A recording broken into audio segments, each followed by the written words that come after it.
are you doing? I'm good. How are you? I'm wonderful. I fill out my questionnaire. Okay, perfect.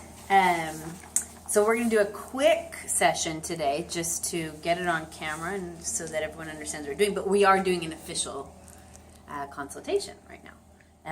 And you haven't done this before, which is fun.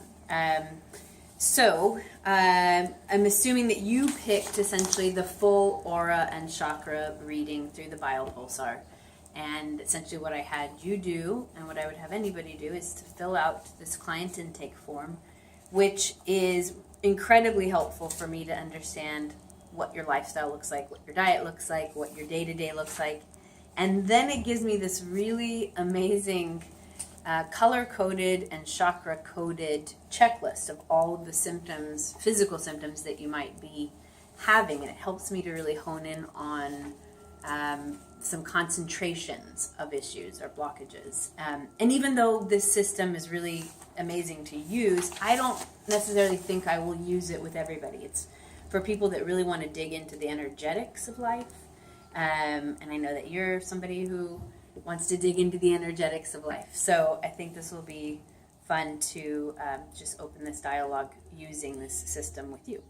And I'm not going to go into all the different things on your form, but just to point out some of the things that I would address. Some of your diet. You have a fairly clean diet, but I would have you take out the rice and the potatoes and the cereal. No. Yes. And I would have you take out the beans for now. And I would have you take out the bread, even though I know you're doing gluten-free bread. The gluten-free bread is made with other flours that aren't necessarily good for you. Rice and potato. Exactly. And so the reason why is because you have symptoms that are low energy, some skin stuff, some, emotional stuff that can very well be connected to basically these things, which are inflammatory in your gut and inflammatory in your body. So the rice, the potatoes, the cereal, the bread, even if it's gluten-free, and the beans and the cheese. Meep. I know. But if what we can do is reset your system and get you to the point where you're not eating those things daily, but you're clearing them out so that your inflammation calms down and the essentially the instability or overreaction that's going on in your system, that calms down, and then you can introduce those one at a time, but never do them daily and never do them regularly.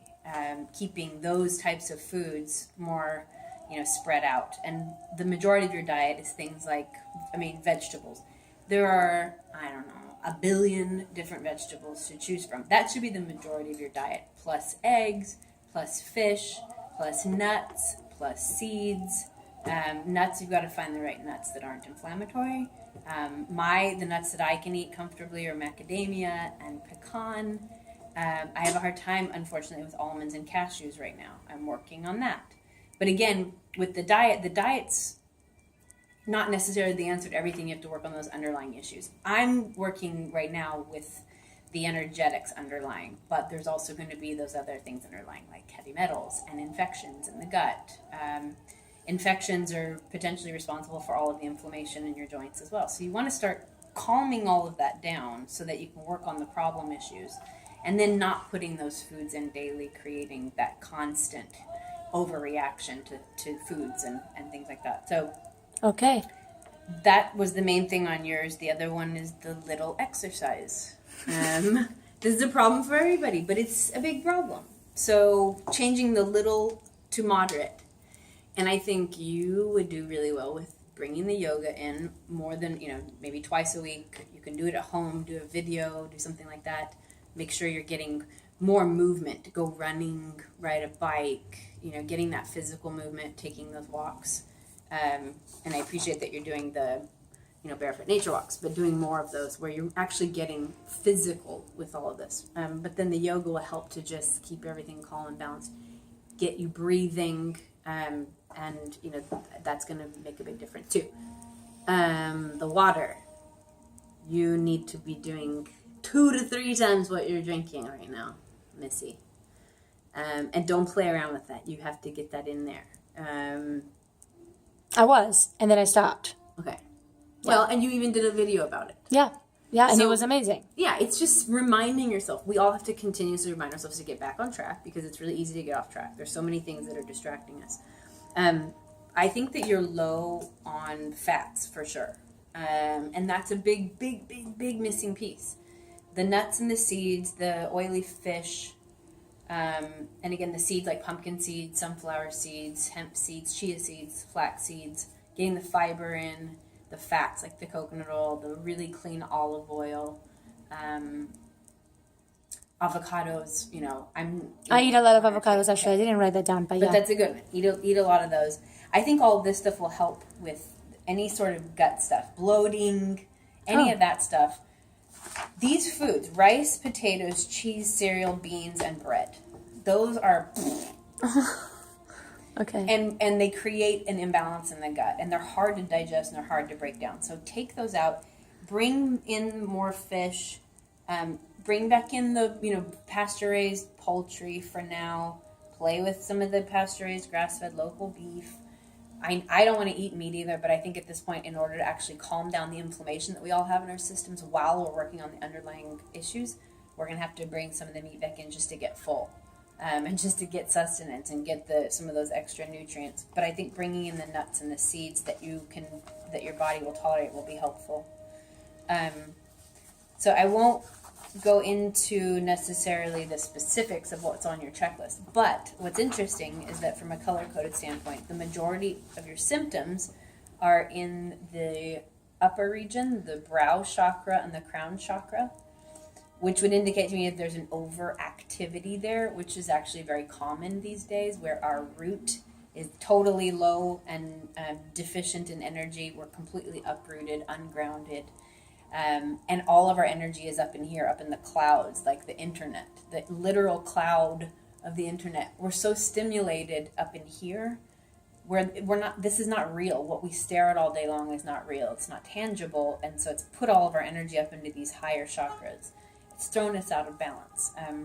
So my guess is what we're going to see on the system is that this is high, that your root and your sacral chakra are going to be low, which when you start to work on these lower chakras and all the different ways that you can work on them, you start to balance out this top part too.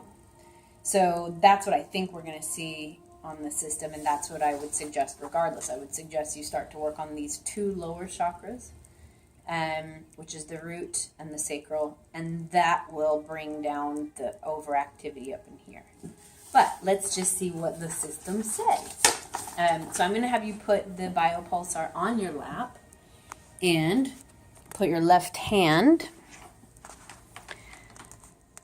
Yeah, put your left hand on it, and like I told you before, cover it with your other hand.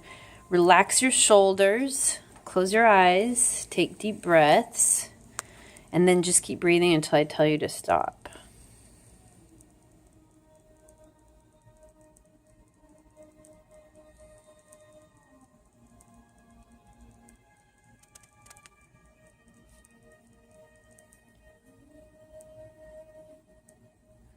Okay, go ahead and stop. I'll give you this back.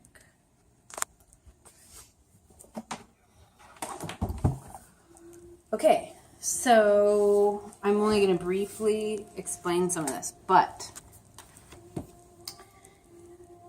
I won't point this out, but all of your chakras are low. Okay. So that they are all low is telling me that you need to be working on all of them. Definitely be working on the lowest one. What is the lowest one? The lowest one's going to be the root. Well, technically your lowest one is the solar plexus, but because the root is the foundation, you want to start there. And I'm going to go through the rest of it with you when we get off the video. But if you look over here, so these are the two different screens that we work with. This one is just the chakras, showing the energy going to the chakras so that you see where there's too much energy or there's overactivity or not enough activity, and just how they're communicating. You want to see that they're all communicating, that all of this is talking to each other and communicating to the organs and inside and out, that there's a constant flow of energy. And then over here, this is showing me the different energies going to each individual organ, and then the mind, body, and spirit as a whole. So this part takes a while for me to read and kind of break down, and I have to put all the pieces together and intuitively, nutritionally, spiritually, mentally, physically, trying to figure out what's actually going on. But the chakras is easier because you're working with these 7 components, and they're really great ways that you can actually raise those vibrations, which let's go walk them over to what just came in. So these, which I've already been showing you because they're so fun, these are the color baths. So color has energy, it's frequency, and it affects your body in different ways. So this company, this color energy company out of Vancouver, has put these really beautiful tools together so that you can start working with your different energies. So these just came in. These are called Crystal Light Spiritual Sprays. They're a blend of different essential oils and essences, and they have crystals in them, and they're just incredible. So if you're low in your red, or you're low in your green, or you're just intuitively drawn to the blue, you play with them, spray them around you, and let that energy work its magic. And there are these 9 essential oil blends that are all color coded to each of the individual chakras, plus 2 extras. They're really wonderful. You can use them topically, you can use them aromatherapeutically, but they're just really great. These are floral waters that are color coded. Sandalwood, orange blossom, lemongrass, Roman chamomile, spearmint, myrtle. They're really great. These are 2 that you can use for anything. The aura cleanser, which you can use however many times you need to throughout the day to clear your own energy. And then the rainbow serpent is activating all of your chakras and getting them talking and getting them moving. And then this is a therapeutic blend. They're different blends, color-coded, but so that you can use them for specific issues. The yellow is for detox and digest. It's interesting that the yellow chakra is your solar plexus, and it's connected to everything in your gut and your digestion. Your yellow, this chakra is your mental intelligence. So when they say there's a gut-brain relationship, I'm putting it together like that. Your chakra that's connected to all of your digestive organs is also the chakra that's connected to your thoughts. So playing with things like that, playing with all the different ways to be conscious of your energy and to activate your energy is one of the most incredible things we can be doing right now to counter all the crap that's going on. So that's what I'm doing with people now, and it's intuitive, it's different for everybody. This is one of the ways that I'll work with you, and it's a really great way to just get the conversation started. So I'm taking appointments Mondays and Tuesdays. My calendar is online on tinytaiga.com. All the offerings are online if you have questions about any of it. There are many different ways you can reach me. Just reach out, and I'm excited to work with you. Have a wonderful rest of the week.